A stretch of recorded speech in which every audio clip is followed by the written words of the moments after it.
See, and then I'm looking at Cobb and the beef jerky he's snapping off, and I'm going, man, I wonder how good that tastes. You know? Sounds right.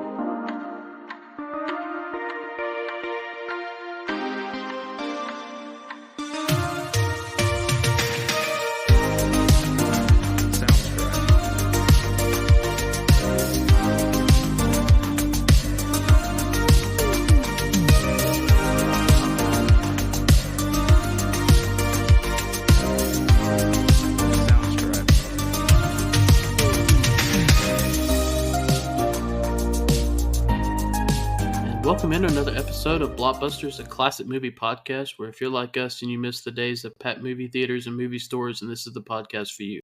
I'm your host, Caleb Suggs. Joining me is one of my co-hosts, Dakota Lowry. What's up, everybody? And Ernie Ferguson. We'll give you a fair trial, and then a first-class hanging.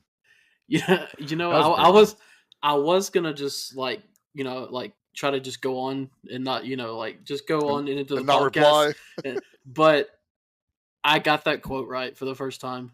And I just changed I just changed it right when we came on too, because I had the one by Stella, "The world is what you make of it, friend. If it doesn't fit, make alterations." And then I really wanted to, but I don't know how many people are Monty Python fans. I wanted to say, "What's all this then?" Because that's what John Cleese's character said a lot on Monty Python's TV show. And so, was that the first thing that Kevin Costner's character said in this? No, John Cleese's character said that right when he first walked in. Okay, yeah. The sheriff in the first yeah, town. yeah. Langston, yeah. I remember that now. But so all right, two 5 points to Gryffindor for me. Gryffindor? Or what? I was thinking more Hufflepuff. Yeah, yeah, you're right. I am definitely in Hufflepuff. I've done those quizzes. But yes, I did get that quote right, so I will hold that over your head.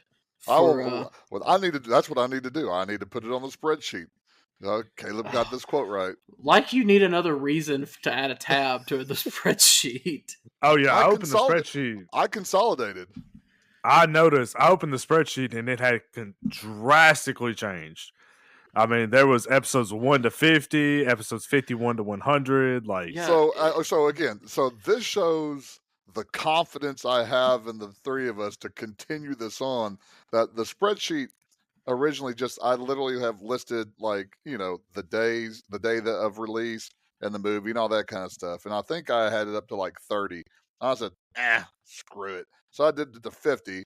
And then I was like, 50, that's a nice round number. Let's just go ahead and make a second tab and we'll make it to 100. So, I mean, in my mind, we're going to make it to 100 so we can go and get into syndication like TV shows. It also shows how much time you had over Thanksgiving break.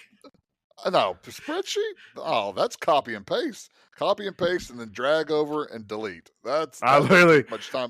But ask our boy here about spreadsheets. He'll probably tell you how long it took. It doesn't take that long to do that. It really didn't take that long. I went to the episodes 51 to 100 and just filled in all the dates like nothing. Well, this week we're doing the 1985 American Western film Silverado. Ernie, this is Ernie's pick, and judging by the way you've talked about it, I feel like this is something that's like dear to your heart. It's weird. I thought about it, and I can remember this is the movie when we went to a video store, because again, we're talking about Blockbuster. Mm-hmm. We would go to a video store if we didn't know what to get. That's the one I always came back to. As Caleb is like running out of his chair right now. He didn't want to hear anything I have to say. This was the true definition of Blockbuster video for me right here. Because again, for some reason, it was something that our entire family could watch because again, it was clean. My Except dad for liked the westerns. Multiple murders.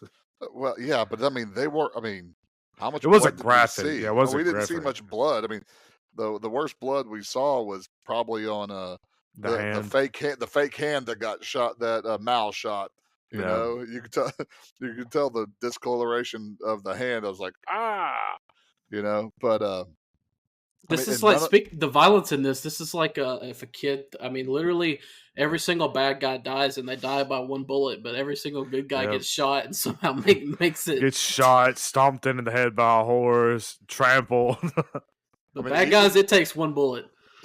even the mythical dog didn't die with a gunshot by Tyree. Mm-hmm. So but again, it's one of those things where it was just I have good memories of this, and watching this again, and I still haven't decided on what I'm going to give it score wise, but I find that debate between a movie I thoroughly enjoy and is this literally a good movie? Because in my mind, they are two different things. Well, like last week, I didn't enjoy Alien at all.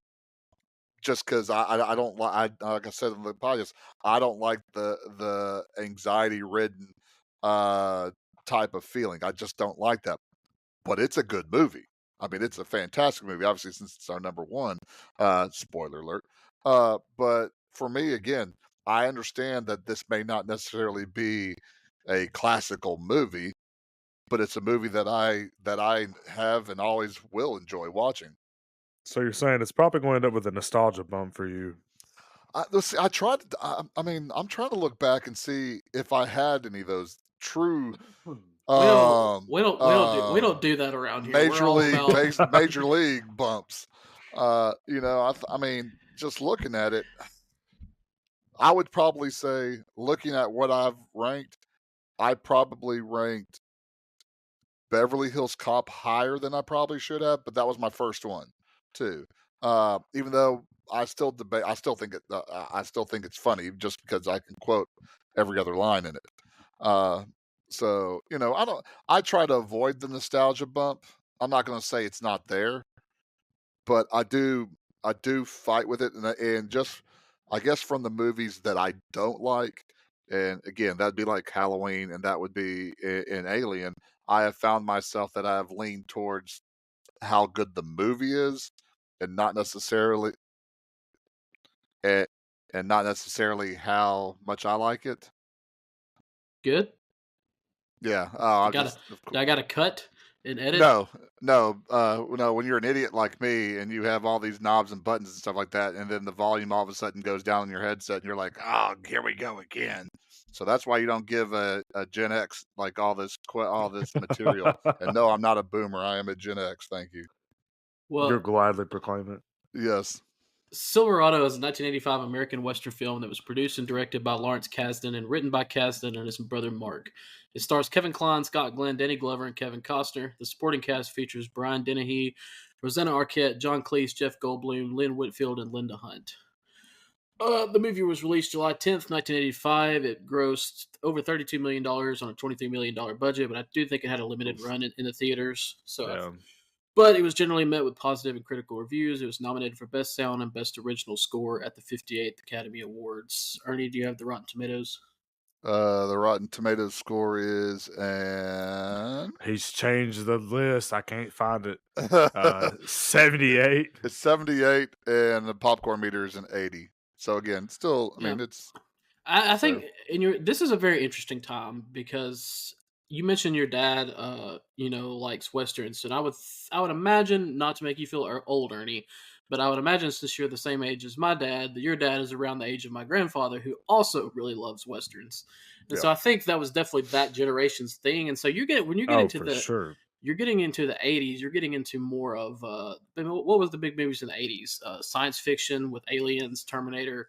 Military movies were massive in the 80s with all the Yeah, and Rambos and and high school movies too. I mean, yeah. just this is what you see for me for Silverado. It's probably kind of like the last of the campy type of westerns. Whereas you start to get, I think, towards the end of the '80s and the beginning of the '90s, you start to get more of the darker type of westerns. Again, where it's not like everybody here is clean. Their clothes are clean, even when they're dirty, they're clean. All the horses are clean. So again, it looks like the people look like a backlot movie, made. this it definitely feels like a Western that I feel like if I put in some stuff about Westerns into AI, this is what it would spit out. And I Oh, don't mean that in a 100%. bad, No, Yeah, I could see that. Yeah. 100%. but every cowboy Wild West Western trope that you can think of, and that you've grown up thinking of, is in this movie. I mean, But like, literally everyone. so like, isn't this as far as like the generation of movies, like cowboy movies that we would have seen? I'm not talking about like you know the ones that came out in like the 50s, 60s, and 70s, but like from this point forward, isn't really every western that was produced and you know everything like written and everything like kind of based around this movie? Like Well, I it to think me, See, I I don't, think you just see a lot of. I think you see the tropes, and yeah, oh yeah, you see that's what you see with this is again you have the broad, expansive background. You know, you have. I hmm mean, just the scenery isn't all. Again, you have your saloon. You have a city that's surrounded by the saloon. You have the wagon trains or yeah the wagon trails. With all that, you have the criminal with a heart of gold. You have the sheriff that's corrupt. You have just the injustice of big corporations, whether it's railroads or cattle or something to that effect. And it's just this is a cliche after cliche after cliche. And and that's one of those things. The more and more I've heard people complain about, oh, it's just a cliche movie. I'm like, that's one of the things that I like about it. I don't need all of my westerns to be the good, the bad, the ugly, or Unforgiven, where it's it's dirty, it's dark. I I have no problem with this at all.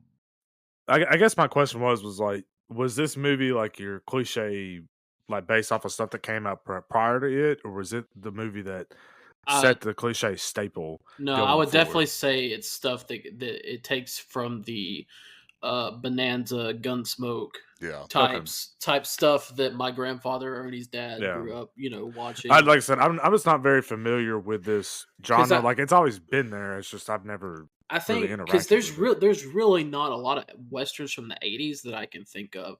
I think you get into the '90s, you get Dances with Wolves, Tombstone, Wyatt Earp. You start to get, Hmm and then it really kicks in the 2000s. And I Yeah. think that's when you start to get to like the Ernie's what Ernie's saying is the more darker, more realistic Yeah. westerns. hmm This definitely has the feel of like what the kind of western you would see on TV back in the day with John Wayne and somebody like Yeah. that. Yeah, it's almost like if you had a cowboy singing li- like Gene Autry, that's what you're missing. I think with that's the type of, I mean, John Wayne's. It is that is the one that is the manifestation of Americana man type of thing. Whereas this one again, that's one thing I like about this also is an ensemble cast. And I really like that hmm the fact that it's an ensemble cast because you can even see, I think, I want to say in '85 also, Pale Rider comes out with Clint Eastwood. You know, you can't sit there and look at Scott Glenn's character Emmett and say that's not a cheap knockoff of Clint Eastwood. I mean, he's got the snarl on his face. He's even keeled. That just seems literally like a knockoff of all of his type of characters that he's played, but without being too bad though. Speaking of John Wayne, have y'all ever looked to see how tall that man was? No. I haven't. When for our honeymoon a few years ago, we went to Gatlinburg and we went to the wax museum thing that they Oh do, yeah. and they had one of John Wayne. That dude is tall. I didn't never realized how tall that dude man Six was. foot four. Wow. Hmm. Okay, well that thing at the wax museum was much taller than 6'4". So I know that. okay, so maybe he's not as tall as Was I it on thought a he was was. it on a That's pedestal still No, I pretty or? don't. tall. I don't think so. I don't know. Maybe I'm just stupid. That's a good Uh, possibility too. Or you could be short. I mean, that's another thing. I am average height for a man my age. So you're short. I mean, I'm Whatever. 6'4", so I mean, But yeah, we're about. I mean, we'll get into this movie here in just a second. But I we're gonna talk about it, and I'm gonna point out a lot of stuff that it's just gonna that made me laugh or is stuff that I was watching. But overall, it and we'll get to the rankings at the end. But is it a great movie? We'll see what we rank it, but I had fun, and that's all that Yeah. Yeah. really matters. And I think that's part of what this movie is. It's just having fun. Now, is there things wrong with it or things that they could have done better? Of course, but Oh yeah, I mean, it's not something that's going to win some big Academy. Well, I mean, it did win an I Academy did win a Award, couple. but that was for sound and score. It's not going to win an Academy Award because of the script or because of the acting or the performances in it. But I mean, Yeah, you and look at the. the two things that really stood out to me this movie was the sound, the way that they used Mm, the music, like integrated into kind of into the like building the intensity of the scenes, and building the uh kind of the, hey, well, this guy's sneaking around and hearing the music in the back, but also like I think there at the end when Mal and is it Mal or Mel? Mal, like Mal. Malachi. Mal, yeah, but when Mal and Emmett are like getting suited up and getting ready to ride in the battle or whatever, and they're like putting everything all in the music, building Man, up to it, like it was just I don't know, it really stood out. The music really stood out to me this entire movie in the way that they used it. man, I like that picture. You got Mal standing up. He's got the bandoliers across his chest, and he's got the two Henry rifles, and he's got the fireplace or the fire just glowing his face. And you're like, there you go. That's Yeah. that's that's a guy that's ready. He's strapped it on. And he's Mhm. ready to roll with it. And You know. also, we can't get into the movie first without talking about this cast. I Oh mean, my goodness. this Oh yeah. cast. As I was listening to something earlier, it made me laugh because they were like, it's almost like they were just having a Hollywood movie party, and they were like, we should do a western, and they just all cast themselves in this western movie because this is an all-star cast for a western in 1985. But this was Kevin Costner's like first major film, wasn't it? I Well, mean, he he had had was. smaller films before this, but I this was don't know if like his really big Was break. I don't Fandango know if before I don't know this? if that's why I couldn't remember Fandango. Again, I Fandango don't wasn't think a it money winner, is. but Fandango came out the same year. He was cut out of The Big Chill, the movie The Big Chill. Ironically, that Kevin Kline and Jeff Goldblum are both in. He was the character that killed himself. And that's why they all got together in What? The Big Chill. Why is First of all, I like him in this movie. I like his character, but why is Jeff Goldblum in this movie? I He don't made know. yeah, he I had don't. no big I don't like know what he part. added to the No, movie. again, what's the trope he played? He's the gambler. Yeah, I The mean, slick gambler. You mean you have to have yeah. a slick gambler, and if there's anything that if Jeff Goldblum doesn't exude anything, that's slimy. When he gets to, because he can do it well. Now, again, you can even see it back in Jurassic Park when they let him do it. It's like this dude's got a kind of little slimy Mhm. to him. And again, that's one of the big things that there wasn't a character wanted to see shot more than Slick, even more than Mhm. Tyree.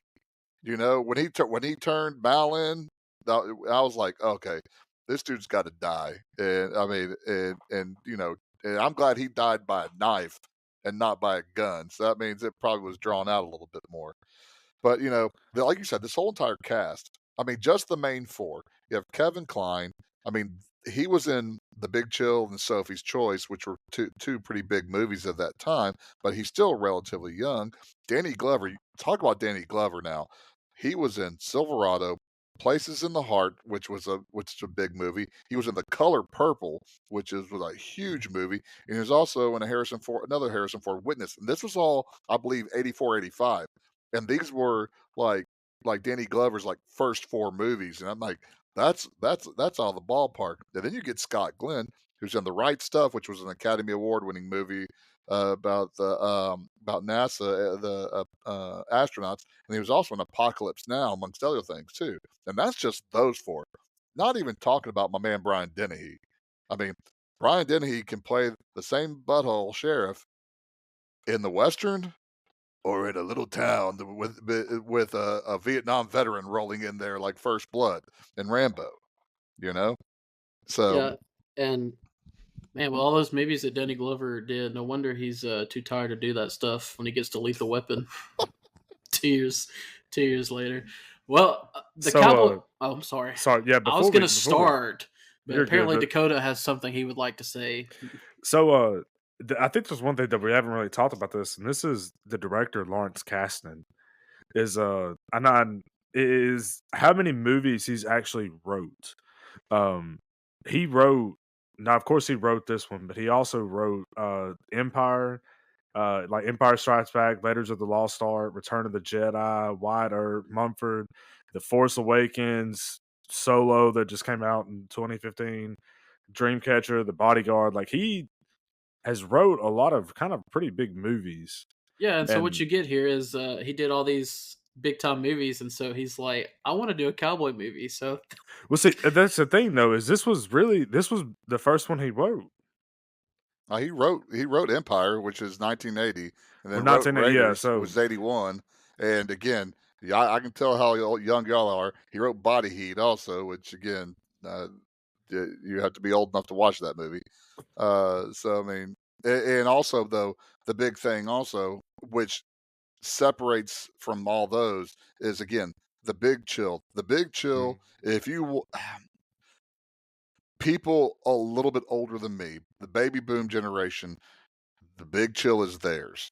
I mean, that is their movie again because they're all about the same age of all these people in the movie, and it's just kind of a retrospective type of for me, for my age, it'd be the movie Singles if you've ever seen that. Which again, if you haven't seen that and you like grunge music, like Alice in Chains and Nirvana and Pearl Jam stuff like that, we might be watching that in the future too. So again, yeah, I mean, I mean, all the stuff that he has on there, he's got a lot of weight going yeah. into this.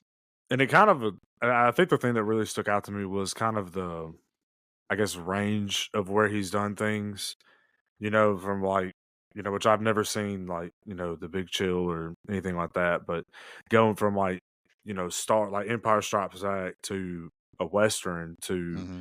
you know, I guess a rom com is what some of these are. I don't know. Well, Accidental Tourist is, like I said, Body Heat is an erotic thriller, I guess you would call it. Yeah, and of The Bodyguard, a romantic thriller. Oh, Bodyguard. Please I tell me mean, that's it not in the just, 90s. Oh, it and a is lot of these 90s. are. I mean, you're not just talking about like no name movies that he's kind of throwing out, which he has a few, but these are some pretty big movies that he's kind of not only writing and directing, but not only directing but writing as well. Yeah. well, the cowboy Emmett is ambushed by three armed men while he sleeps in an isolated shack, but he kills them and takes possession of one horse. He plans to meet his brother Jake and Turley, travel together to see their sister Kate in Silverado, then continue to California. On the way to Turley, Emmett finds Peyton, clad only in his Union suit, lying in the desert after being robbed and left to die. He lends Peyton his extra horse to accompany him to Turley. So the In his movie, union suit? I guess that's what they. It's a, Oh, that's I- what underwear is called. Okay, I was thinking like capital U union it's suit. I like was like, that onesie thing he had yeah, on. yeah. Underwear. I mean, don't call it. I mean, come on, Wikipedia. Don't call it a union suit. He was in long johns Yeah, Yeah, that's what I call it. with a Long backdoor johns. hanger and everything. That's just good old if you're fashioned so long johns. Ferg, if you're so passionate about it, just go in there and edit the Wikipedia page. I'm 50 years old. I don't know how to do that. So I There's won't. literally a link at the top of the page that says edit. That's too much. That's too much I work for him. Top of the page, I see donate, create, and log in. So no, I don't want. And 27 Yo, languages. okay, I'm I barely sorry. know one. Go right under the film title and Hey, go we're to top diverging from right. important stuff. I don't need to know how to do that. You Yes. you were the one who was so passionate about Yes, it's Mondays, but we'll go to that first scene. it. Yes, and here's how you know that this is not going to be a movie that takes itself seriously. Um, he quick draws, kills one. My favorite part is he flips the gun and it does Oh, like this little twirly thing in the air, and oh man, the rifle that was beautiful. Mhm. and then he what is he throws his gun, and I guess the stove is hot, so it ignites it, and then I No, don't no, no, know. no, no, no, no, no. He threw his gun at the stove, and the bandit or guy that came out of him shot at it. Oh, okay, That's what okay. it was. Because I was looking for that part too. Now here's the big thing. All right, we saw him shooting in from the inside, inside, inside. He shot the guy that was on top. But then when he got out, I'm looking at that shed. I'm thinking, how in the world did a guy get on top of that and not fall in? without being shot. I mean, that was a rickety old shack. That was one of those. Well, Okay, we're just in for a good time here. We're not. This is like watching wrestling. We're going to suspend our disbelief a little bit and just have a good old time. I'm sitting here wondering how these guys got hired to be hitman, because this is literally the worst hitman job I've ever seen in my life. He's in the shed, like, just wait for him to come out, or just shoot up the shed. Exactly. I mean that. So that goes to one of the beautiful shots, though. That when they were shooting in, and you see the bullet holes, and then you see the rays of sunlight come through the bullet holes. That's one of those, again, pretty cinematic type of things. I was like, oh man, that's gorgeous looking. But yeah, my favorite part, and I even wrote it down there, when he popped the rifle and he pops it and it comes in and he grabs it and pow pow. I'm like, yeah, buddy, Yeah, let's go. I quit taking this movie seriously when I looked at this and said, okay, well, absolutely nobody has taken aim. We're all just going to shoot from the hip and see where it goes. Like, So shoot from the again, hip. That's all that so Danny Glover does this yeah, entire that's movie. all they do. so all the good guys like are Princess Leia and her shot, and all the bad guys are stormtroopers with their shots. I mean, that's Absolutely, they are. that's They're exactly. also the other thing that really got on my nerves was when they would shoot the revolver, they would cock the revolver and then shoot again, as if it wasn't more efficient to just pull the trigger again, Oh, which is a key feature of a revolver. but the sound, that sound, whenever you're pulling that Ah, that down, that just sounds pretty for somebody that's not a gun-toting hillbilly. I don't know much Yeah, about see, that. are you calling me I a gun-toting hillbilly first? absolutely. You took offense to it, so We've been Caleb, best absolutely. we've been best friends for a long time. I can tell you without a doubt, he is 100% a gun-toting hillbilly. He saw those ivory handled revolvers. He was going, "Ooh, they must be mine." I did. I did. I did. All I did think I right, so really here's the liked question: them. what weapon or gun did you like the most? In the whole movie, Yeah, mm, I really liked Mal's dad's, the Henry rifle he the Henry had. rifle. The Henry Yep. rifle, I loved it. I have one just like it in the safe. It's which I have a 22. I don't have a. I think he was probably shooting a. I don't know, probably a 30-30 or something like that. But I have a Yeah, that's 22 like it in my safe. all right. Suggs, what would you want? The Derringer that pulled out by Slick? I don't know. I'm not a gun guy. Darren, the, the Darren Neither am just. I, but I mean, the one that goes. the one that goes pew pew pew pew. Man, there's not enough lasers in this movie. Hey, What we're do you not mean this very guy far wrote from Star it. Wars movies? No, I don't believe you. So that leads us to the trek. Well, one thing that this movie really loves is people riding their horses from point A to point B. My Yeah, God. oh I mean, god. I mean I now, think now that don't that's get me part of the wrong. reason why this movie's 2 hours and 15 Oh minutes yeah, long. if you just cut those, if you not cut them out, don't cut out because the scenery is Oh yeah, gorgeous it's there. great. I mean, you literally go from valley to mountains to snow to desert, and that's just in the scene of Emmett finding Peyton in his Union over whatever that was called, his Union suit or whatever. But that's the one thing that I miss about movies that were made in the 80s. And that's one thing we've seen is that you don't get very much soundstage. You get practical effects. You get and I know it makes it more difficult to record, but just the absolute beauty scenes, of I think they were in New Mexico when they shot this. Mhm. It's breathtaking, especially for I mean, for me, being born and raised in Houston, Texas, where I was surrounded by concrete and suburbs, you know, and now all of a sudden you see all this. That's probably another reason why I really liked it. I was like, because I'd never seen anything that looked like that ever, and it's gorgeous. Yeah, even in real life, when I flew into Tucson one time, and man, just the whole scenery of that area, like Mhm. flying into like when you come over the mountains, and Tucson's just kind of in a valley right there, and like sitting into it, it really is beautiful. The whole thing is just it's great. It's a very different from North Alabama. At a cavalry outpost, Payton notices the man who stole his horse and saddle and hurriedly buys a gun with money borrowed from Emmett. The thief shoots first, but Payton kills him. He runs into Cobb, a former criminal associate who lends him money to buy new clothes and wants to hire him. However, Payton declines. While eating at a saloon in Turley, Emmett and Payton witness a black cowboy, Mal, being harassed by several men and the racist saloon owner. Mal defends himself until Sheriff Langston shows up and orders him to leave town. Let me tell you, this guy, he's got a pair, okay? Stone cold. Stone cold. When he stands there in the shot between his legs, man. I mean, I saw it, my jaw drop because I was like, ain't no way I'd been able to just stand there and been still for something like that. But that tells you exactly how, like you said, how he is. Because he's sitting there, he's got this rusted piece of junk revolver that he's putting together, and he's assembling it and loading it, and this guy's charging at him with a horse. Again, luckily that's a low hanging overall or underwear, whatever, Yeah. and then just bam. And the That other would be thing I a learned, union suit. A low-hanging yes, union union suit. suit. And the other thing guess I've learned from this is don't steal anything from Peyton, because he will get it back and you will die. Well, look, I can't say what I would do in the Wild West times, but I can attest to having as a guy who wears hats 95% of the time, I can attest having a hat that you really like, and that hat that he did get stolen from him was a very nice hat indeed. Oh, yeah.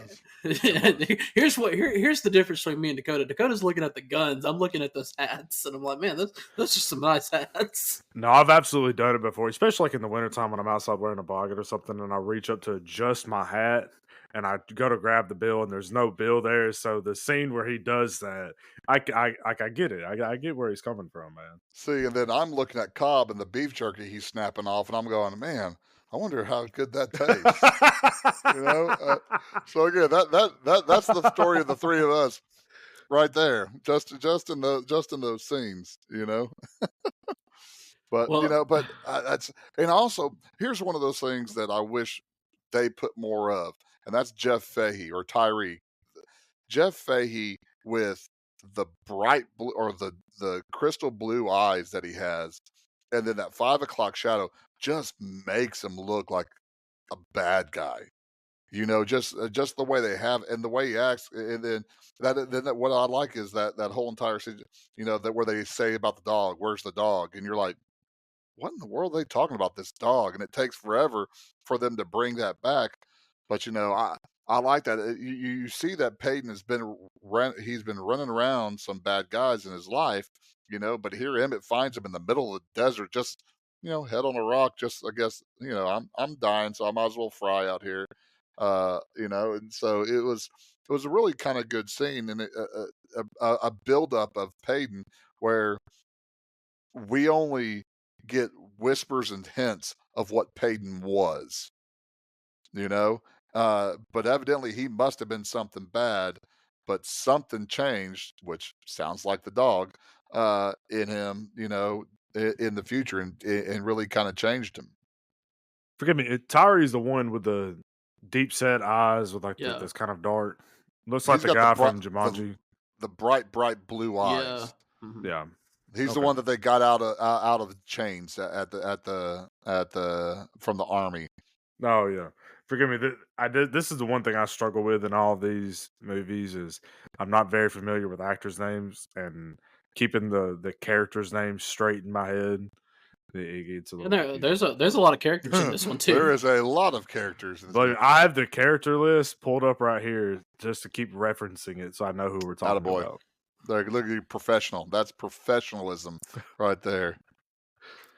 Well, Peyton and Emmett learn from Langston that Jake is to be hanged for murder the next day. Emmett intends to break his brother out of jail, but Peyton says that he can't get involved.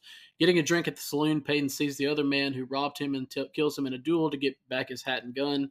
Langston arrests him and put him in Jake's cell. The next morning, Emmett sets fire to the gallows as a diversion while Jake and Peyton break out of jail. The three escape town, pursued by Langston's posse. Mal shoots at the posse from a distance, revealing himself to be a crack shot, and the lawmen abandon their pursuit. Mal is also headed to Silverado to visit his elderly parents. So it's at this point we get, you talk about all the characters we have in this, it's at this point that we get John Cleese's character, Sheriff Langston, that comes in, and he's not in it for very long, but he is in it enough that he adds so much to this movie, and he does such a great job with the limited screen time he's getting. Obviously, he comes in. He says, "Obviously, I'm not from around here," and then he adds the Monty Python quote. And then my absolute favorite thing that he does is when they're chasing him and he gets his hat shot off, and he says, "Well, it looks like my jurisdiction just ended." Yeah, it was really good. I mean, he was. I like the way he played it because it does seem like, again, both the sheriffs that we have seems like people that they would have as sheriffs. Somebody from that's not around those parts because again, being a sheriff evidently was a job that you didn't have for very long, or you get a criminal as a sheriff, but just the whole entire scene, I guess some people talked about how they painted Cleese as, or the Langston character as a bad guy, which even dealing with Mal, he he didn't. It didn't seem like he treated him as a black guy. He just the peace was disturbed. You got to go, type of thing. It was just kind of. He was more matter of fact than anything else because he even knew that the barkeep was a turd. And when he was acting like that, so it just it was kind of fascinating to see John Cleese as a comedic actor that's what I know John Cleese as is your father smells of elderberries, your mother's a hamster or whatever from the Holy Grail. Uh, seeing that. And then this is also where we get introduced to Kevin Costner, who is playing ADHD Jake.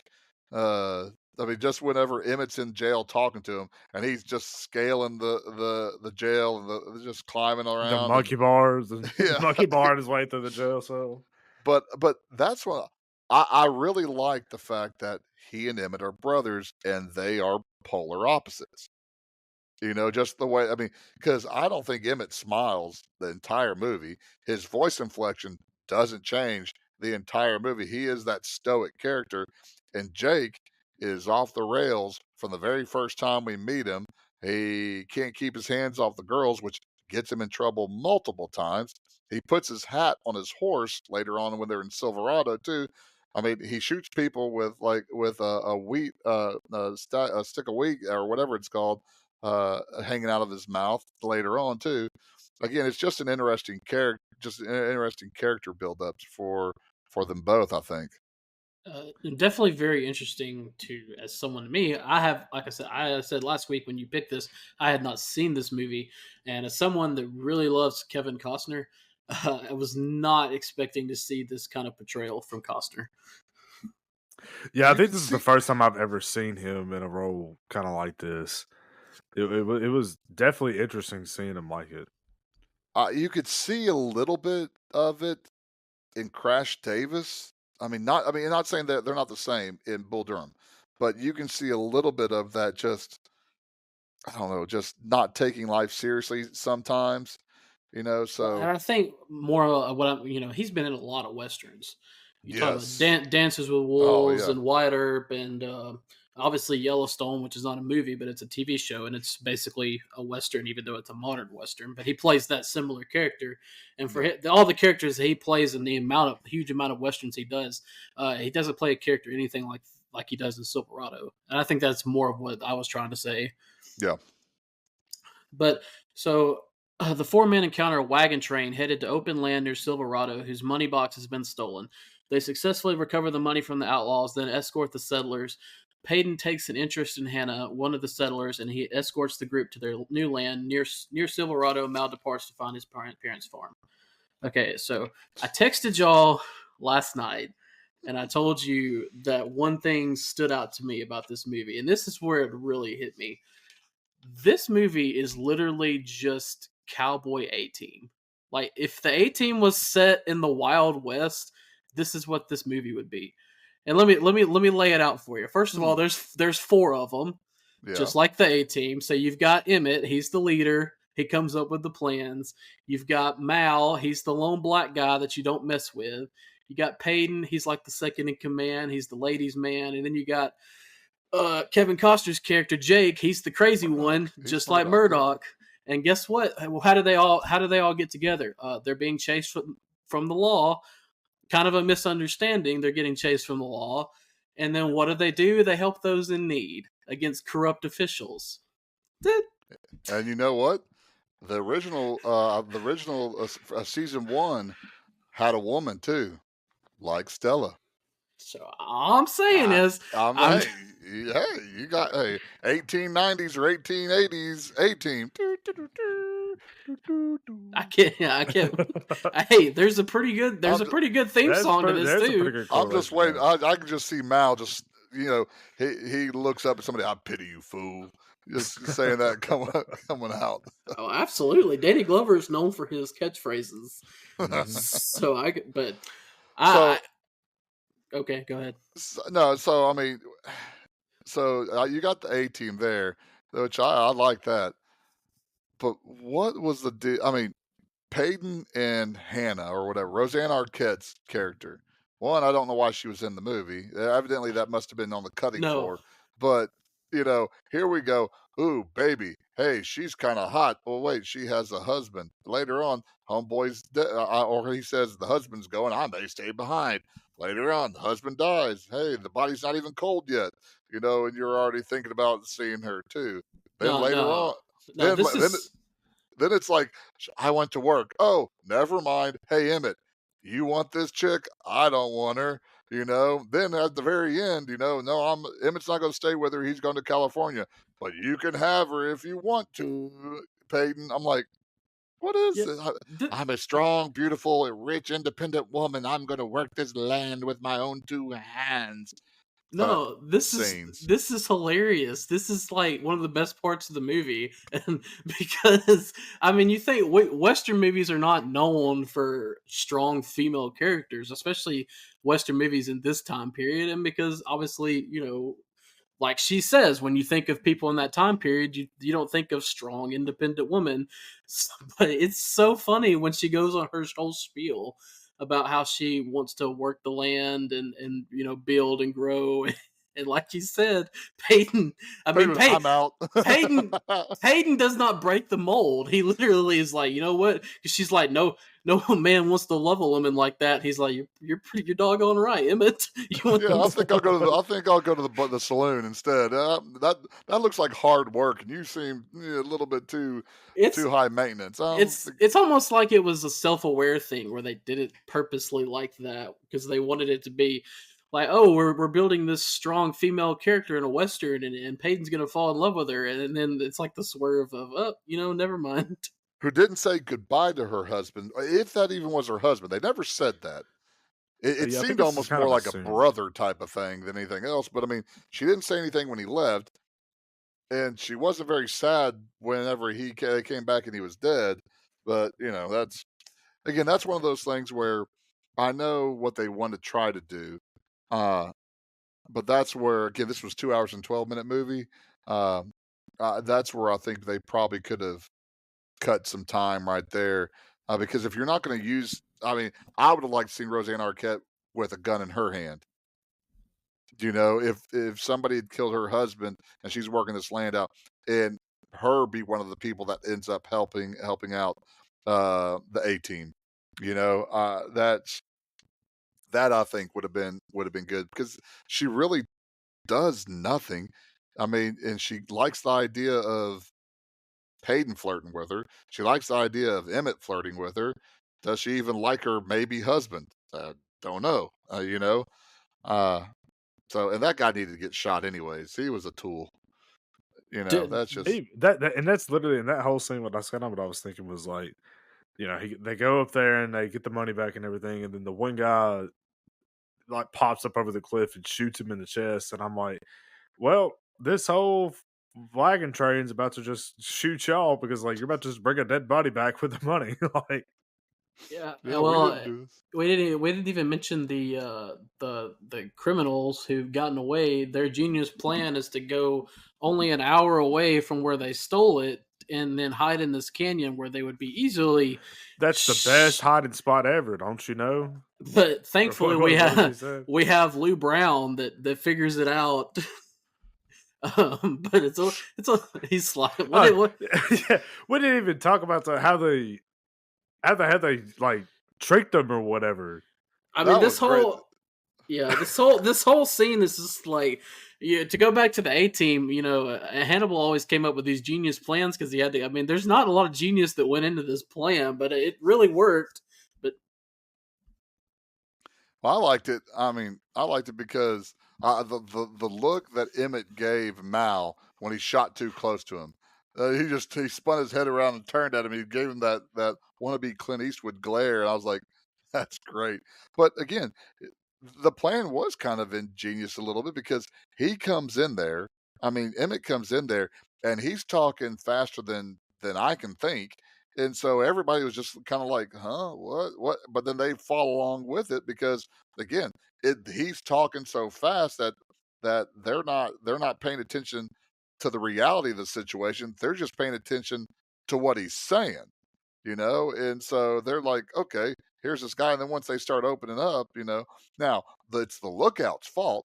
The lookout that ends up shooting the wagon train man, you know, just like he yelled to them that somebody's coming, he probably should have yelled to them, hey, there's only two up here shooting, but Yeah. no, he doesn't. It's his fault. He's a moron. well, Emmett and Jake reunite with Kate, her husband JT, and son Augie. It is revealed that Emmett spent 5 years in prison for killing a rancher after their families feuded over land rights. Mal finds his father, Ezra, living destitute in the hills and his ranch burned down. McKendrick, the son of the rancher Emmett had killed, seized the land and Mal's mother died. Reaching Silverado, Payton visits the saloon and meets the manager Stella. Cobb, the owner, as well as Silverado's sheriff, hires Payton as a new pit boss. So this is where you have two movies. The start of the movie to the end of the wagon train, and now Silverado. It truly seems like this is two different movies. And it's one of those things where I think this is best described. This has so many characters. It has so many storylines that if this were modern day, this is a 10 episode Netflix show. Well, it is it's a Lonesome Dove. It's a mini series because you have characters like I would love to see the backstory of Payton and Cobb and Tyree. I would like to see the growth of Mal and his family. I would love to see the brothers, see what happened to the brothers to that got Jake put in jail, or even what got Emmett put in jail. There this is that it's like they have so much talent on this roster. So much talent in these actors, you know. And again, Roseanne Arquette, who again, you really don't have much for her to do either. And we haven't even talked about Stella yet, which after John Cleese, to me, Stella's the star of the show. I thought she was one of the major things. And then you have Slick come in too. I mean, there is so much going in that they're packing into this movie that I mean, truly nowadays, this is a 10 episode Netflix movie or show.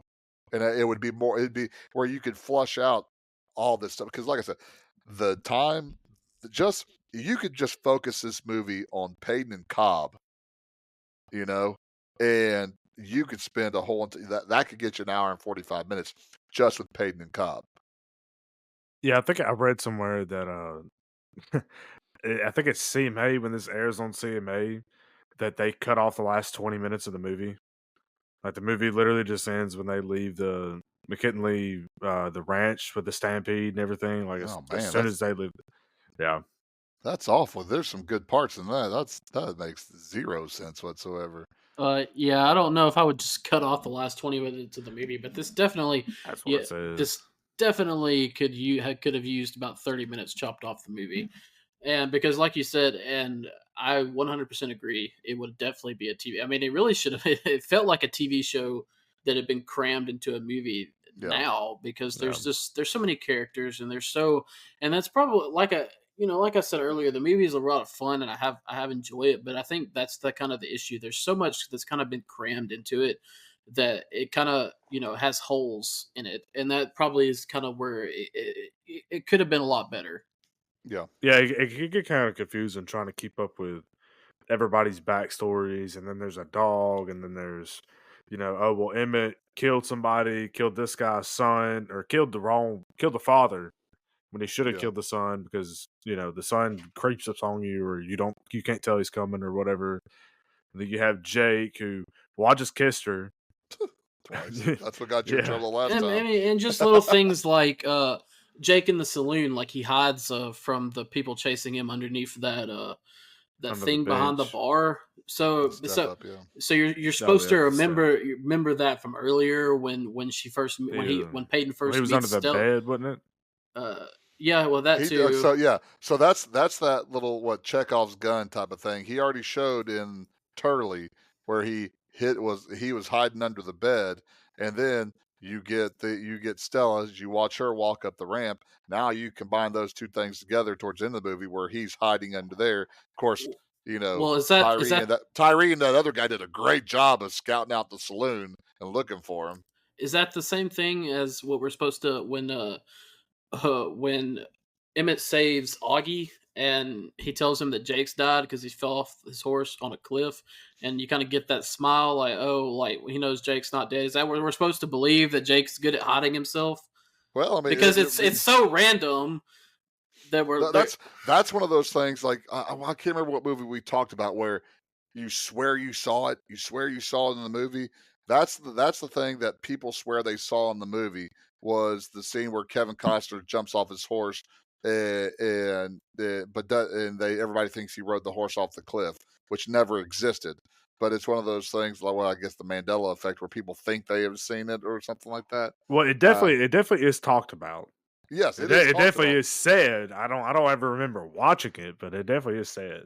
But again, you get that smile off of Emmett's face, which means what I like about that means that something like that has happened before. Just like whenever they were in Turley, and he mentioned about the at dawn, going to break him out. I mean, at dawn, that's when they're going to hang him, and you get Kevin Costner's character talking to Kevin Kline about, oh yeah, he's going to break us out at dawn and stuff like that. No, not dawn. So 10 a.m. 10 a.m. No, well, yes, but that's what he's supposed to say.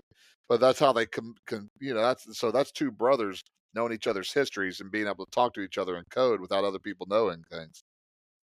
I was looking at my notes and I didn't tear out the pages for Alien, so I was very confused while I was An looking alien burst out of a man's chest. What? well, there is a Cowboys versus Aliens movie, isn't there? I've never seen it. Yeah, But it's Harrison Ford, with right? Harrison Ford and Daniel Craig. Yeah, there you go. Never seen it, but we could call that out. So, Emmett discovers that McKendrick hired the gunman who tried to murder him earlier. Mal learns his sister Ray has become the mistress of notorious gambler Slick Stanhope. Slick betrays Mal, who's beaten by cops, deputies, and put in jail. McKendrick's men murder Ezra, assault Emmett, burn JT's land office, and kidnap Jake and Augie. Stella, who knows Cobb is in McKendrick's pocket, reveals to Peyton that she despises what the two men have done to Silverado and urges him to make it right. Just the scene where Tyree and Cobb's men end up sneaking up on Emmett. Again, we're about to have Emmett go Superman. He's going Super John Cena mode here in a second. He's about to Hulk up, but why don't you just shoot him? Why don't you just shoot Emmett? Uh, Again, Tyree shot a freaking dog, and you can't tell me that he wouldn't shoot. I mean, so instead, so Emmett gets trampled in the chest by the horse and kicked in the head. Doesn't die, but later on, Emmett kicks McKendrick in the head, and McKendrick's dead. That's one of those things where I'm not a big Super Cena fan, anyways, and that's exactly what happened here. Is that Emmett later on just he rips his shirt off and goes Hulk mode later on. Uh, What's a concussion? yeah, Guns and concussions go great together. Okay, guys. yeah. I like this is where I like they put Peyton in that spot where he has to decide, you know, who he's going to help. And he has to make that moral decision. And Mal brings it to him. He basically tells him to go away. And so he has to make a decision, and then that's where we start to get, and that's going to lead us to the next scene, which is the stampede scene. But this is what I got from this is Tombstone when they shot the two Wyatt brothers or the Earp brothers, and now Wyatt Earp is about to go off. Well, now we're having Emmett and his merry bunch of men are about to go off on this town. So I felt like this was almost like the Tombstone paid an homage a little bit, kind of to Silverado here with this. Everything's going wrong for everybody, but then we're going to get back together, get the band back together, and then we're going to take them all out. Yeah, well, at least Kurt Russell's character though wasn't stumbling around with a huge wound to his head and then automatically just get better at the at the snap of a finger. I mean, he literally goes, he's stumbling around, can't hardly stand up, and then I forget what. I guess he told him that he told him they kidnapped Augie, and then that's it. Like, oh, that's you mentioned the Hulk Hogan, the Hulk up moment. Yeah, Yep. that's it for Emmett. He's 100% okay after that. No, but Wyatt did walk on water though. With Didn't we Curly also- Bill all of a sudden not being able to shoot all of a sudden and missing him. Yeah. Did we also just miss the fact that McKendrick's, but was it McKendrick or what's his, oh Lord, I forgot his name. Who knows? McKendrick or Cobb's men or whoever it was that killed Mal's dad, that had him he completely skipped over that whole thing, that whole scene. Oh, so I mean, yeah. Okay, so one of those two guys has an eye patch. Okay, so they go in that night. They go in that night to go after Jake. They've got their mask on their face, and then one of them gets his mask taken. Oh no, they saw our face. Me. You got a guy with an eye patch. You don't think they don't know who that is? I mean, surprise. I mean, It's I a got an eye small patch. town, yeah. It's the only guy in town with an eye patch. Exactly. Dang it, Bill. Why don't you hide that eye patch? Well, they know who you... Bring a different eye patch. You wear the same eye patch every time we try to rob somebody. Get a different one. Yeah, these are more of like the henchmen you would see in some kids show. I mean, that's pretty much the IQ and common sense that these henchmen have. They're stormtroopers.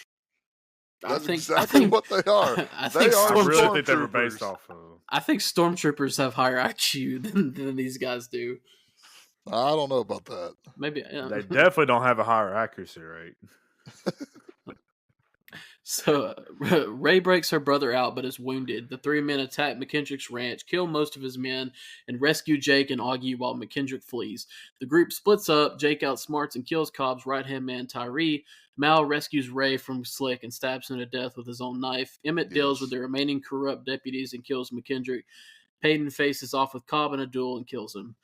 So, like we said earlier, this movie is just great cowboy fun with literally every trope that you can get, and this whole climactic battle scene is all that. When we get, I mean, you get everything. You get Jake with the two pistols killing the dudes, and you get the what do you call it? The duel? Is that what you call it? Duel at the end. There's so much. Did you guys notice how much broken glass is in this movie? I didn't pay that much attention to it. Honestly. How like jumping through windows, shooting through windows, shooting, which made it even funnier whenever the gang was coming back from the McKendrick's ranch, and you have the old gummer putting out the china right before this is all happening. That's like, I mean, that's.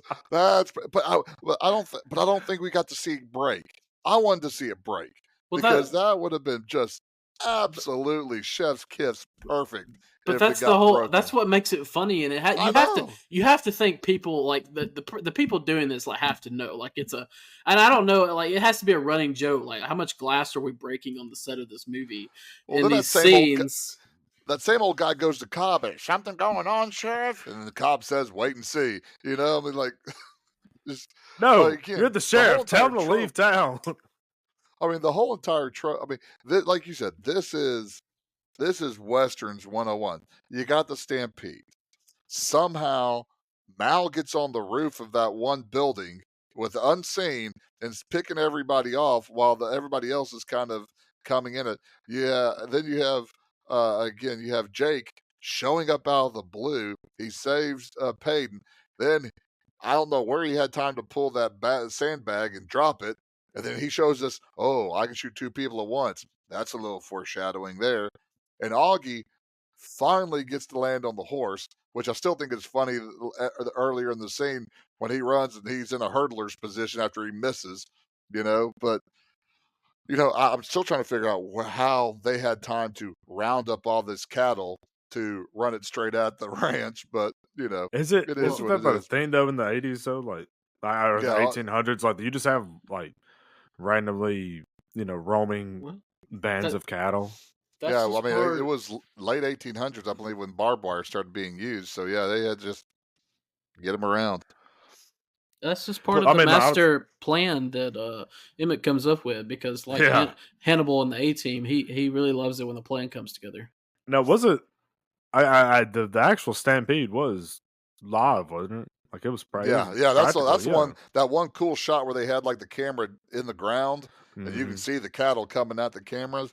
That was pretty cool. Now, Oh, in fairness, Emmett doesn't make all the plans because Mal had the plan to get the outlaws and the money box back. That was Mal's plan. Oh, that's right. yeah, You're yeah, right. yeah. B.A. Baracus comes up big in that situation. So, and I wish we could have gotten more fight outs in the town because I would have liked to truly seen like Jake and Tyree get after it. Now, again, I loved how Jake killed them both. You know, backing out of the saloon and just kind of looking at them both and saying, "Hey," and then boom, shooting them both. But I still would have I would have liked to seen those two go at it. And at least somebody got wounded. At least, again, Emmett. Emmett, yeah. I mean, Emmett's been Poor run over dude. by a horse, kicked in the head by a horse. He got shot in the leg. But somehow homeboy hit that perfect timing leap with his horse to Debo McKendrick, knocked him straight out. I'll tell you one of the really cool scenes that stood out to me in this was what one of the people, I don't remember who it was. They walked into the barn and the horse was standing there with I the steam or whatever blowing out of his nostrils. Mm. I was waiting for the horse to charge. I was waiting for the horse to charge the man and trample him down as he opened the door up, and I'm like, you set up such a cool scene like that, but then it just I It don't just went I womp. don't remember it going. Yeah, it just kind of didn't go Yeah, anywhere. womp womp. That's the one thing again I liked about the outdoor scenes. I remember early on was seeing their breath and knowing, okay, these Yeah, dudes it's are cold, actually and cold. I tell you, for the most part, they all for the most part, handled the weapon where if you don't know anything about weapons, it looked realistic. It didn't look too awkward. Now, again, I mean, Mal holding that rifle at hip level, that's not that usually Every doesn't. single shot.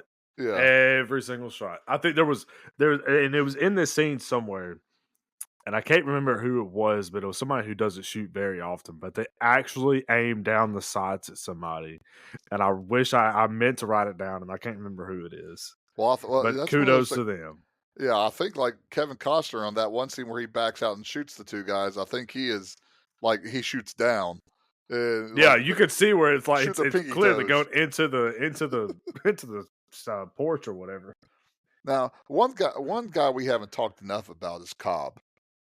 Man, he is a good bad guy. He is a good guy to dislike. Yeah, I mean, just because he's smart. He's not just a bad guy, because like like Tyree, he's a bad guy, but he's not the brains of the bunch. He's just a bad guy. But just the way he is, the way he shot the replacement from that Payton replaced, and just like he's like, I know I'm swarmy, I know I'm a bad guy, but I got this great gig, and this is all I have to do, and you have to help me. If not, now I'm going to threaten Stella because that goes back to the whole dog scene too, where the idea of what happened to Peyton, I think Peyton ends up figuring out, that to be able to care for things, and that one thing that he started caring for was Stella, which again is weird. You have him and Hannah had zero chemistry, but he and Stella had great chemistry Oh together. yeah, honestly thought they were going to end up together. Yeah, which I mean they probably are after this movie, So but again, for the sequel that would could have happened, that's not going to happen Yeah. because it didn't make enough money. But yeah, like you said, the whole like Cobb and everything, the way he's set up, the way he talks, the way he, especially the last scene right before the duel, where he's kicked up, laid back, like nonchalant, Yeah, not worried about it. Like he plays a great bad guy. I think he knew he couldn't beat Peyton. I think he knew that, and then and his death. If that isn't a Western death right there, that I mean, just he gets shot, he turns around, and then boom, just falls down. So Hmm. that's how you die in a Western right there. Well, after saying goodbye to goodbyes to friends and loved ones, Emmett and Jake finally head to California. Mal and his sister reconcile, deciding to rebuild their family's homestead. Peyton becomes the new sheriff of Silverado. Yeah, that's you know I could Final have done with the that happy without ending. that. That's another part they probably could have just cut. Because again, then you got Yeah. Roseanne Arquette. Hey, I want you. Oh, you're going to California. Oh, wait, I want you. Oh, no, you're staying here and being the sheriff. Oh, bye. You know. And then I I could have sworn that Jake and Emmett's brother-in-law, dude was dead. Dude was dead. Nah, And just no, he got got shot in the shot. shoulder. He Yeah, got just shot in got the shot in the shoulder. shoulder. No, they Yeah, showed that. yeah, but no, I wasn't paying attention. I wasn't paying attention. The second time I fast forward and was watching stuff, I was kind of watching that scene. I saw where you saw the shoulder, but the way they were acting, homeboy was dead, dead, dead. And then all of a sudden, but again, none of the good guys die, so we got to keep on keeping on. Yeah, I definitely noticed that, and I definitely because I think it was just because the one shot kill on everything on every person here. I definitely like I noticed that, and I thought he was dead too. But then I think he sat up and said something Hmm, later on, didn't he? Or like in the fire or something. I don't remember. um, To me, the movie could have ended after the duel. Like, just go off into the sunset, and it would have been a much better ending. yeah, that was yeah. Yeah, Well, now here goes for what happens the next day after the scene after the movie ends. So like Jake and Emmett's brother-in-law had all the property rights and it burned down. So whose land belongs to who? Nobody knows. So the railroads are going to come in, or some rich cow landowner is going to come in and screw all the little people. So that's why Jake and Emmett will have to come back. I already have the sequel written for you, right there you there. go. Well, not written for you. Just have I'm all. I have the storyboard for you. He's over here thinking of the next story, and I'm over here thinking of, dude, you've got 15 dead bodies laying around here. What are you going to do with all those? Yeah, just throw some lie on it, or just let the coyotes take them out. Well, hey, next year will be the 40th anniversary of this movie, so seems like a perfect time to do a sequel. There we go.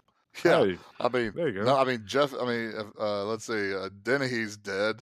I don't know who else is dead too from this movie, so I don't know if too many of them are still alive, Uh, or Klein, they You could be think their Kevin Klein, sons. Costner's Klein and Glenn are both still alive, and so is Costner, obviously, Goldblum's still alive, isn't he? Yeah, he's still and Danny alive. and Danny Glover. Danny Not in Glover. the movie. So Not in the movie, but the four members of the A Team are all still alive. And so Dakota probably has no idea because I imagine. I mean, we're doing this podcast because you haven't seen a lot of these movies, so I can imagine if you haven't seen a lot of '80s movies, you have not seen '80s TV shows either. nope. So he probably has absolutely no idea anything about the A Team. I've heard about it. I've never watched it. Don't know a lot about it. Don't know. You're truly not missing much. I mean, it's no brainer TV. I loved the A Team when I was I a didn't say there's kid. anything wrong with it. It's The they're found guilty of crimes they didn't commit. the movie The A Team is really good too. It came out in the 2000s. Oh my god! Just a little bit of a, 2010. I looked No, it the up. movie is not good. yes, it 2010 or is. 2011. It's a good movie. Next. Whatever. There's also one Don't season diverge of from it in the Silverado to talk 2000s. about the bad A-Team movie. That seems. It's going to get a They're one. 9 like Major They're League one in the did, man. same. One in the same. I don't know why you continually act like I gave some 6.5 movie a 9. Most people rank Major League fairly high, but whatever. Caleb What- disgust. Hey, There it there is. it is. There it is. With this huge smile on my face, is that my disgusted look? No, that's a I'll be grimace honest right with you. there. There's a difference there. I gave Major League a 7, and I highly regret not giving it a 6.5. You would have talked about Because- disgust. If you think there's disgust when I say Nino Brown is Blade, if you would have got that, there it goes. Got it in this episode too. You got the eye roll. There's Yep, the eye roll there it right is. there. Caleb disgust and Nino Brown is Blade. Check. There we go. Well, I you can work it in anytime. Anywhere. Put that on your Blockbusters bingo card. Resume. We need a bingo card. That would be great. Can we have a bingo card 21 episodes in? Probably not. I don't know. It'd be like 4 squares. Let's see. Yeah. Caleb disgust, I blabber on, and Dakota late. So there we go. We check. Yeah, but the people don't know that I'm late. Y'all are the only ones that know. Yeah, but we'll tell them. Eventually they'll know because you'll become so late that we'll just hire someone else to fill your spot.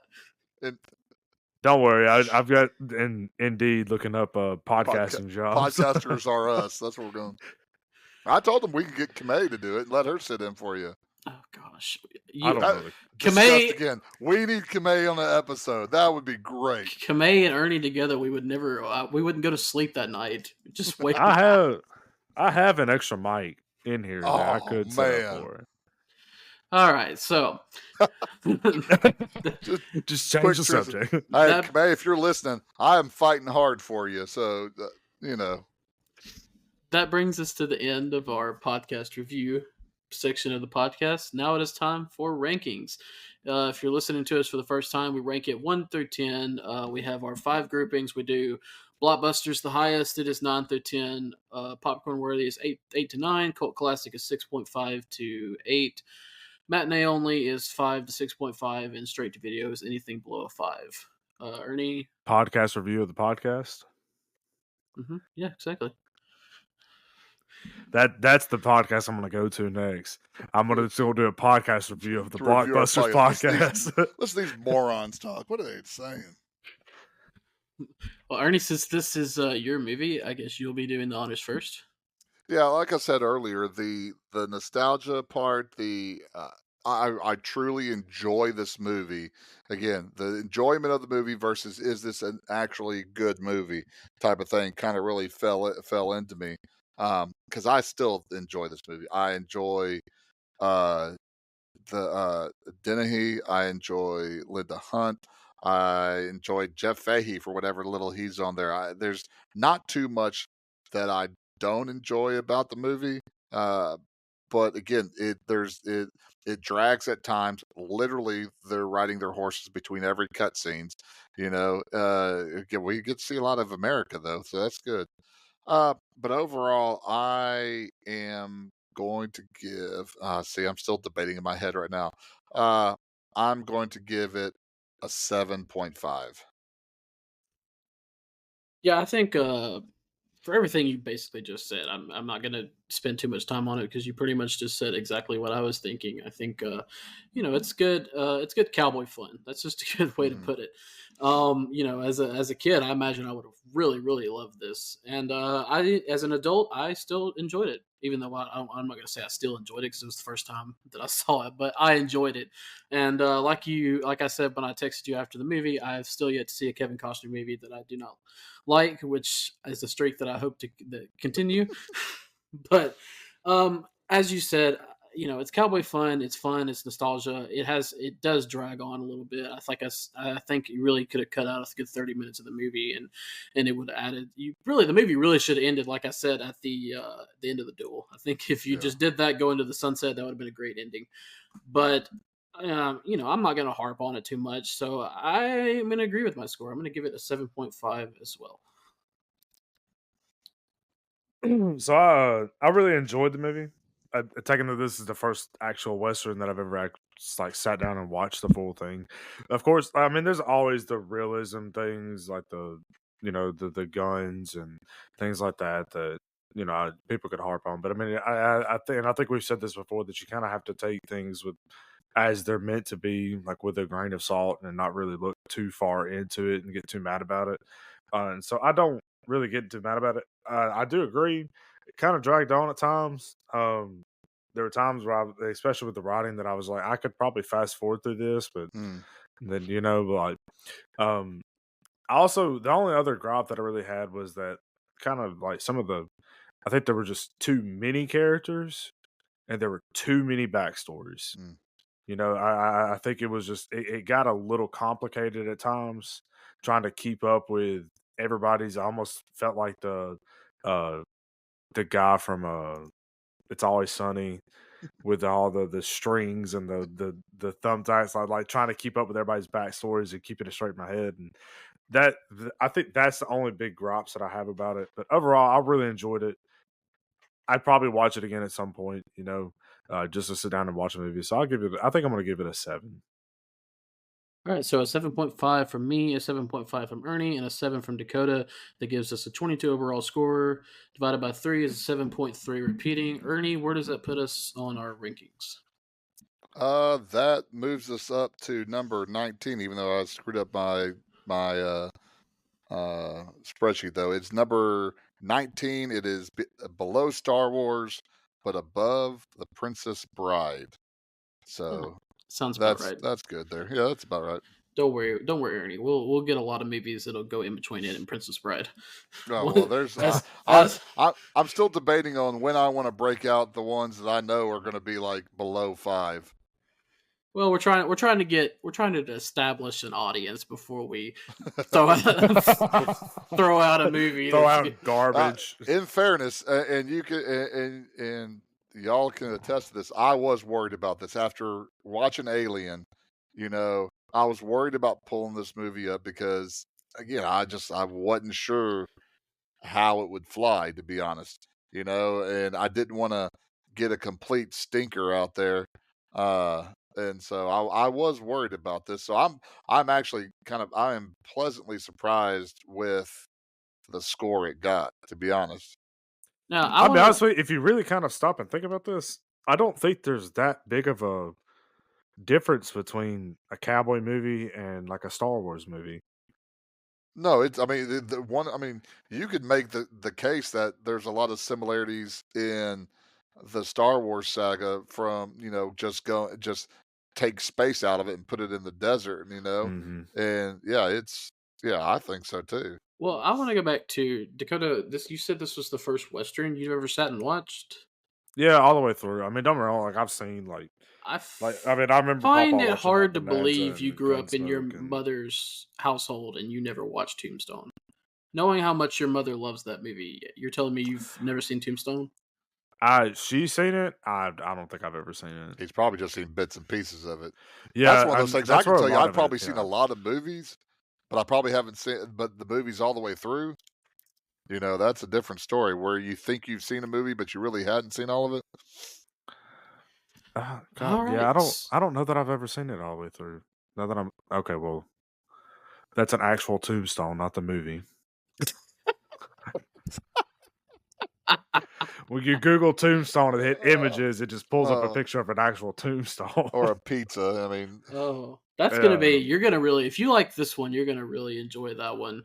Uh, Not in part just because it has what I think is one of the best acting performances of a character in a mini movie that I've ever seen. mm, But we won't. We won't. two. There's two of them in there. Yes, but the one in particular, the one that Yes, I'm 100%. thinking Yes, of. 100%. Yeah. But we'll get to that down the road, I'm sure. But all right, so a 7.3 repeating, as Ernie said. Fernie, I almost called you Fernie again. As Ernie said, that puts us at number 19 out of Hmm. 21. If you're wondering, if you want to see our full list, I will be posting it on Facebook within a few days. Give people some time to listen to the episode because we do have a few that listen to it when it comes out the day of. So we'll give those people a chance to listen to it before we post it on Facebook. But yes, if you would like to see our full rankings list, and hopefully eventually we'll get our website going, and then we'll have that on there to see. But that might take a while. So, but in the meantime, please continue to listen to our show. It's available on Apple Podcasts and Spotify. Also, hopefully one day we'll have it available on YouTube. There is a channel. There is a channel. There is a lot of hope. Yeah. Look, there is a YouTube channel. There's just nothing posted on it. So if you go subscribe to it, it'll show subscribers. Yes. You just won't be able to find any content on it. Here's what we'll do: when we get 10 subscribers on our YouTube channel, we'll start posting stuff on there. What we're doing, stretch goals now. Golly, if we start getting that, I'm gonna have to get like a circle ring or something like that, or some fancy GoPro camera. Yeah, better than this $10 LED desk light that I have. Is that what that was? I keep thinking, man, it's really bright. You got a spotlight, but you got a spotlight literally coming at you. Dakota's house. No, I intentionally turned this room's light off and just turned that one, and I have it faced towards the wall away from me. So it's just that's Kamei just radiating brightness. Kamei's a great present that's coming in right now. No, I mean, Caleb looks like a serial killer. He's got his blue screen coming off his face. Look. Embrace the hate. I'm gonna start wearing my hoodie up above my. There you go. Thank you both for mimicking me. I can't. Oh, Suggs! Before we leave, what movie are we doing next week? Oh, gosh, you gotta decide now. Oh, it's. I need somebody. I need somebody to stall for me. Stall. The fourth one on your list. Speaking of, so while Suggs is fixing talking about this. No, let's go ahead. The fourth one on my list. Let's just do that. So the fourth one on this list of 7 movies that I jotted down right before we started this is First Blood, Rambo. Oh, Dennehy-a-thon. Look at that. We are going Brian Dennehy back to back. This will be. Oh, I'm very excited now because this will be our very first Sylvester Stallone. I kind of did the odds because I had like 4. What did I say? 3 or 4 Sylvester Stallone movies on this. So I really thought it was time for us to do a little. Dang it! I'm going to get a Stallone one. And hopefully my dad will be excited because this qualifies as a true blue action movie, right? Maybe not. Maybe not as much as Rambo 2, or definitely not as much as Rambo 3. But no, this is like it's like Alien. You know, you have it is a story that will lead to the blood and the violence. But the sequels are the ones that go off the chain with it. But all right, there we go. First Blood. It's actually called First Blood, not Rambo. So Dakota, when you're going to look for the movie, which I guess if you type in Rambo, it'll probably still come up. But the first one is called First Blood. Yeah, I have it pulled up on IMDb here. So, all right, that'll be our next week's movie. Again, this week's Silverado gets a 7.3 repeating score. Guys, anything to add? Nope. No, I think I'm good. All right, get us out of here. All right, we'll see you at the movies. Nino Brown has played.